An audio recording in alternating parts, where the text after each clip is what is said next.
All right, so let's talk then about another set of Americans, because we had Pulisic and Musa at Milan. We have Weston McKennie. I want to get into his situation here shortly. Team away at Juve. But let's jump to Venezia. They just lost 3-1 to Lazio this past weekend. They were up 1-0, very good goal, and then just fell apart. They just didn't have the quality to keep up and created their own mistakes. As you mentioned off camera, they were trying to play like they were 2009 Barcelona when they're Serie B promoted just recently to Serie A Venezia, and ended up losing that game. Tati Castellanos, by the way, NYCFC product, excellent goal and an assist in this game, or not goal, and then he created a penalty that led to it. But very dynamic throughout this game. I'm expecting a big season from him. But no Tanner Tessmann anywhere near the team. Gianluca Busio out with his ankle injury that he suffered in the Olympics. What's Tessmann's situation? I believe. Jimmy. What's that? Gianluca Busio pulled his hammy. Hammy. Sorry, hammies, ankles. Listen, whatever. He's out, everybody. But I appreciate the clarification. I didn't know either. So Tanner Tessmann, Marco, what's going on? Because I know that Eusebio Di Francesco, the manager of Venezia, is high on Tessmann, wants him to be in the team, but he didn't even dress, and it looks like there's some friction there. It's a mess. It's honestly a mess of a situation. You mentioned Di Francesco, coach of Venezia. Every time that he's asked about Tessmann, he's like, don't ask me about this player. He's an excellent player. I want him within the team. You have to ask the club about that. It seems like from the outside, and there's so many contradicting reports, Tessmann has a contract that expires at the end of the year. He was looking for a move. The big one would have been Inter, which would have been massive. They probably would have put him on loan, but either way, being owned by Inter would have been a great thing. Then Fiorentina wanted him. The reports in Italy suggest it fell through because of agent problems, commissions that were going back and forth. And Rocco Commisso of Fiorentina has been big on not wanting to pay agents, which is a whole nother problem in and of itself. So Venezia are kind of in this situation where their sporting director has said, Tessmann put us in a corner. He wants to leave the club, but he also has an expiring contract. So they don't want to have to play him and then lose him for free next year, even though he was such a crucial player in them getting promoted. I remember watching their game against Palermo, and he was so brilliant in the midfield. Very different than when I watched him 3 years ago. Calm on the ball, not losing possession, could break up the lines and go forward. And it's such a shame that this Venezia side could really use him. Now, the one bit of good news is Torino got Venezia's coach from last year, Vanoli, who pulled off an amazing game at the San Siro. His first ever match at the San Siro, this guy did amazing. He wants Tessmann. He helped improve Tessmann. And I think Torino could use him, and that understanding would be great. But according to the director of Venezia at this moment, the offer is not there, or the offer is not good enough. So we're going to have to see how it plays out by the end of the season. But I really don't want to see a situation where Tessmann is sitting in the stands for a year, because that would be awful for everybody. Yeah, it'd be terrible.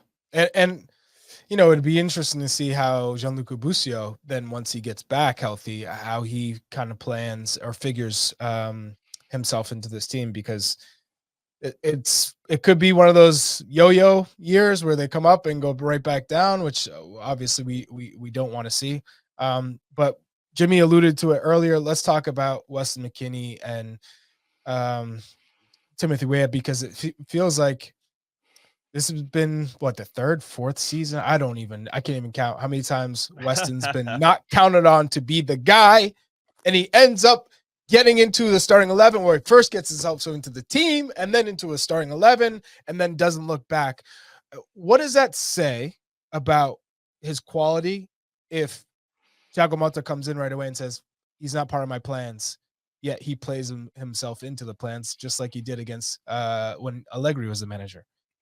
So I don't believe that Thiago Motta didn't want McKennie. Personally, I just don't believe it. I think it's Juventus as a club that looked at Weston McKennie and said, all right, there's a certain price tag on this player. Juventus is in a situation, and you could look at it from Mattias Sule, one of the brightest young talents. They didn't want to sell him. You get an offer for a player, you have to let him go. And Sule admitted that Thiago Motta said he was in his plans, but Juventus sold him. I feel like that's a situation, because all of a sudden, after a few days ago, McKennie's back with the first team. He's back training. He's called up for the match against Como. He's acted like a total, complete professional. And it must feel like deja vu for him, because last year he had his bags packed waiting for the situation. And now he's in the similar situation where he was one of Juventus's most important players last year. You could argue 1, 2, 3, whatever. He was one of the most important guys in a very difficult season. And I think Thiago Motta wants to keep him in the plans. And contrary to Federico Chiesa, McKennie, they say, is open to renewing his contract, which is very important. If you go into a season on an expiring contract, no club wants that, because then you leave for free and they get nothing. So I think McKennie's acted perfect in this situation. And I think Juventus need to keep him within the squad and to renew him, because he could fit into the plans of Motta. So I hope this situation is resolved from here. Okay, so where, if he does get himself back into the team in a more meaningful way, where do you think he'll play? Tim Weah out on the right side. We know that he's been stationed there in the past under Maxi Allegri. Maybe it's different under Thiago Motta, who's going to play like a 4-1-4-1, or that's what it's being slated to do. You got David Luiz, who they picked up from Aston Villa, who's a hell of a player. Locatelli, obviously going to continue to step up and want more responsibility, playing underneath Vlahovic. You got Yildiz out on the other side. Where does he fit? He had a career-high 10 assists last season. Is he just going to be kind of a spot starter super sub if that plays out? And then conversely, here's my second question for you.